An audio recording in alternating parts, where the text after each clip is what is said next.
Countries around the world are taking measures to tackle the Zika virus. It's been 50 years since Nigeria registered the first known human infection. Doctors fear a Zika outbreak could deal a devastating blow to the country's already fragile public health system. CCTV's Deji Badmus reports. As health officials in Nigeria battle an unprecedented outbreak of Lassa fever, they'll also be looking over their shoulders for any sign of the Zika virus infection.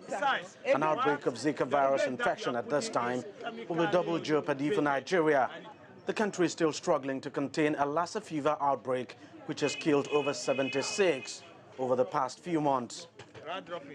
Ironically, the first human case of the Zika virus was registered in Nigeria back in 1968.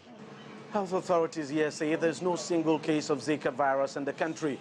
Some health experts like Dr. Disho Yewoga, who has been helping in the fight against Lassa fever, warn that Nigeria is vulnerable because the mosquitoes that carry the virus are very common here. The species that transmits yellow fever, dengue fever, is Aedes species, the species of mosquito that does that.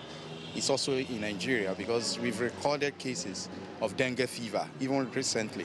And so the risk is there. We may not have it now, but we need to take protective measures to ensure that we don't bring it into the country.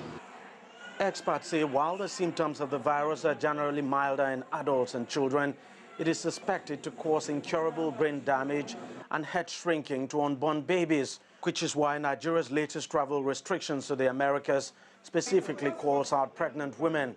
If you are not in a region where there is active transmission, where everybody is conscious of it, so you may not know that this is Zika virus. Now, the problem with the Zika virus is that its symptoms are similar to those of yellow fever, dengue fever, and even malaria fever that are common in Nigeria. So it's possible to have it and think it's one of those fevers. And in that case, a patient will be treating the wrong fever without a lab test. There is no known cure for Zika virus. The only way to fight it is to protect against mosquito bites. And that is easier said than done in mosquito-infested tropical Africa. Deji Badmus, CCTV, Lagos, Nigeria.